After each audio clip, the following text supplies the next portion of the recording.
What's up, everybody? It is your girl, Arato Marie, and welcome back to the channel. Today we are talking about three letters and an 11-digit number that stops many tourists in Brazil in their tracks whenever they're trying to order things online, set up memberships, even do short-term or long-term leases. Yes, in today's video, we are talking about nothing less than CPF. And in today's video, I am going to tell you, first of all, what it is, secondly, who needs it, and third, how you can obtain one. So if you're interested in learning more, stick around.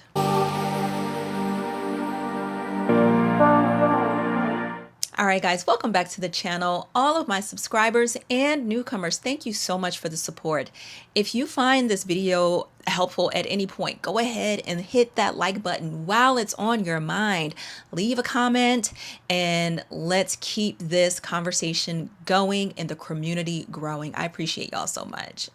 Now, let's get into brass tacks, okay? Because a lot of us do not have an idea of what a CPF is until we get over into Brazil.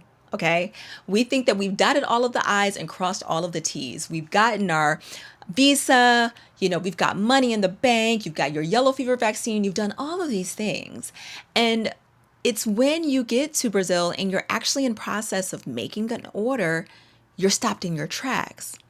Well, that happened to me, and I'm hoping that if it happens to you, you would be prepared to know what it is. So let's get into what is a CPF.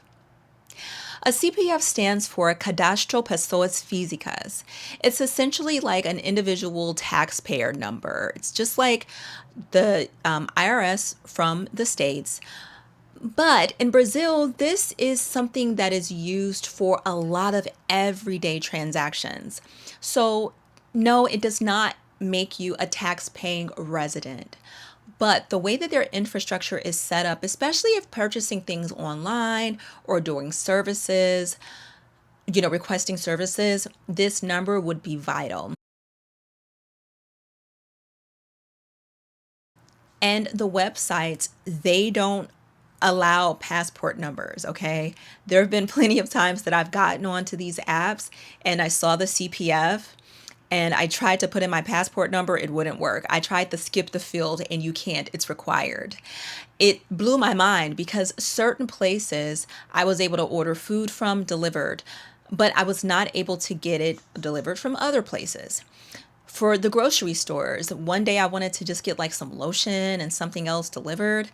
I could not get any grocery stores to deliver me groceries, eggs, none of that. It was like, you need to have this number. And so let's talk about who needs a CPF.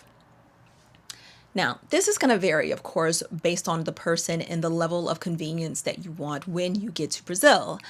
But I would say, there are three different types of travelers here. You've got a traveler who's going as a tourist and you're staying for about, 1 to 2 weeks.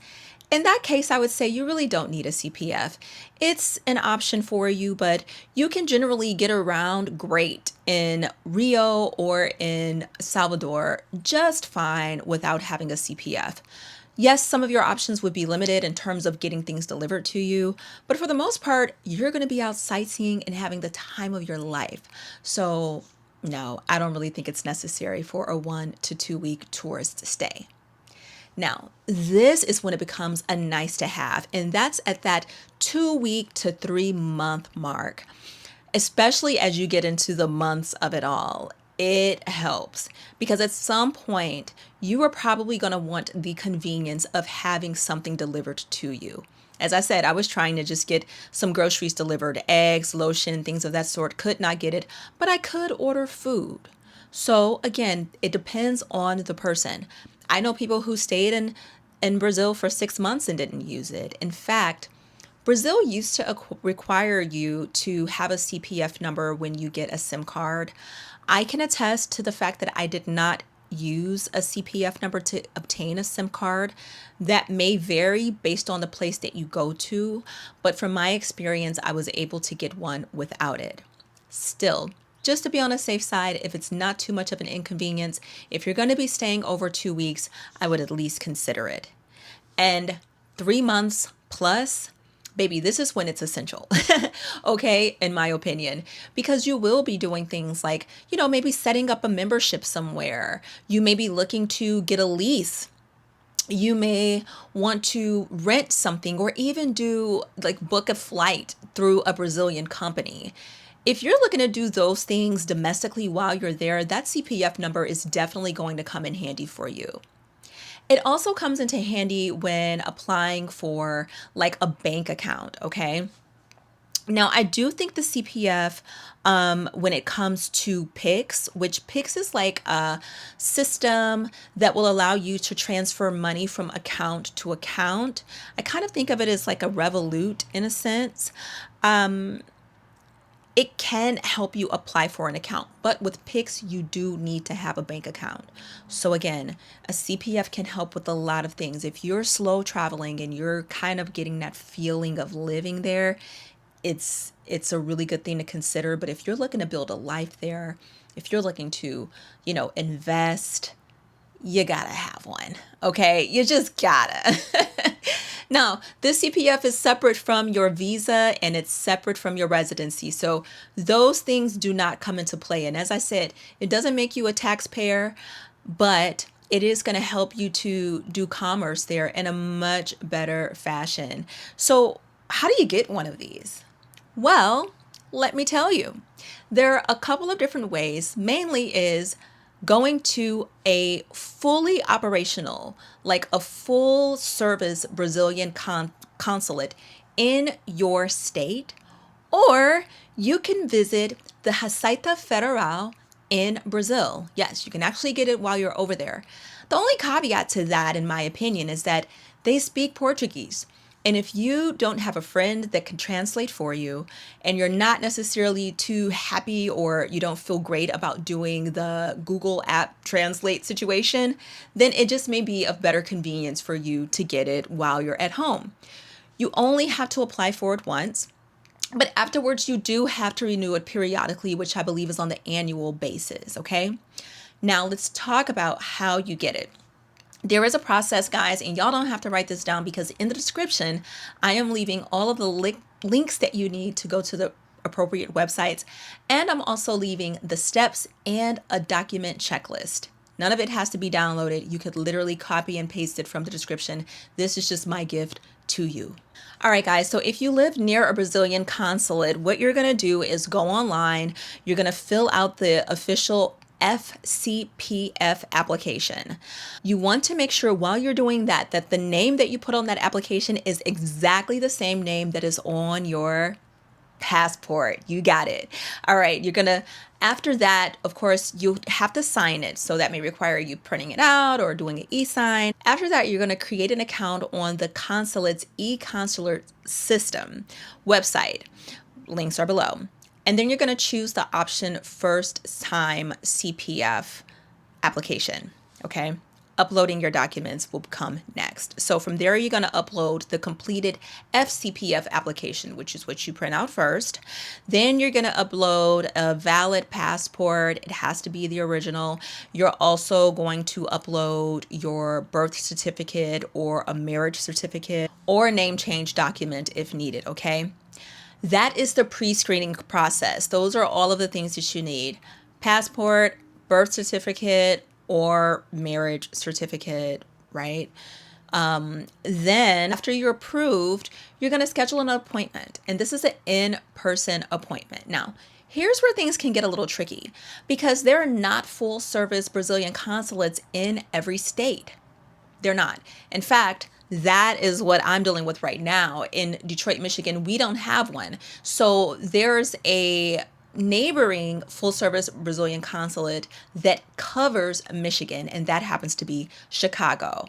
So in my opinion, it's a good excuse for me to go to the Windy City, stay there for a few days, get the appointment out of the way. It's a one-day situation for you to go, but it has to be in person. And here's another thing.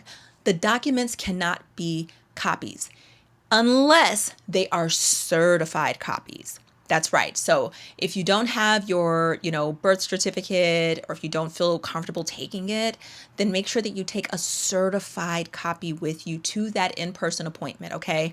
Which you will be prompted to schedule after your CPF application is approved through the e-consulate system. Are y'all getting this? Again, all of the details are in the description. Okay. So you go to the consulate, you bring your documents. Like I said, the application is free.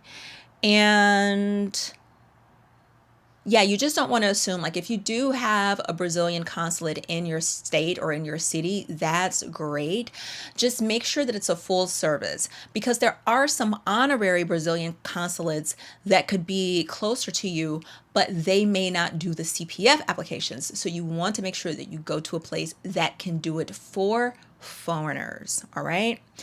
And again, if you don't live near a consulate, it's perfectly fine. They have plenty of places in Brazil that you can go to. And I think that, if you're going to Rio de Janeiro, then you may have a better chance of someone speaking English. But again, bring your Brazilian friend, or bring your Google Translate with you, someone that can help you get through that appointment a little better, okay? You can go to the Receita Federal, which there it is free. But if you went to like a Banco do Brasil, or, some of the branches that they have, you definitely may have to pay like 7 reais, which is like $2 USD. Okay.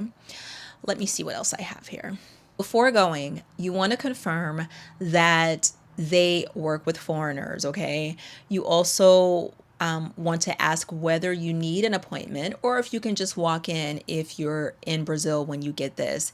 And lastly, be prepared to communicate in Portuguese, because English is not always guaranteed. Okay, so after you go to your in-person appointment, they are going to send you a number. Yes, you are going to get your official CPF number, which will be with you for a lifetime. You just want to make sure that you continue to renew it. Now, this doesn't come in the form of a card.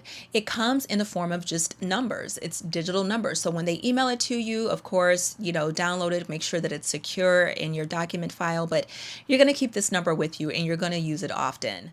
So bottom line, if it's a short vacation, you're fine without it. If you're slow traveling through there for some months, it's a good, nice to have. And if you're planning to build a life in Brazil, it is nearly essential. I would say it's 100% essential, in my opinion. If you don't live near a Brazilian consulate, if there's not one within driving distance near you, you can apply for one at several different branches in Brazil. You just want to call ahead and make sure that you need an appointment, if they help nationals, if there's English availability. But they make it pretty easy for you to get the CPF number. And again, I hope that this video helped you guys. I put all of the official links down below, as well as a checklist in the description. Y'all drop down and let me know in the comments if you ran into this. Also, if you plan on going to Brazil, will you get one of these CPF numbers? I'm really interested to know. Can't wait to talk to y'all for the next video too, because we are kind of concluding our Brazil talks for a minute. I'm going to come back later on and talk about Rio. We're going to switch it up for a minute, but until then, I appreciate y'all for walking. Until next time, keep roaming, y'all, and we out here.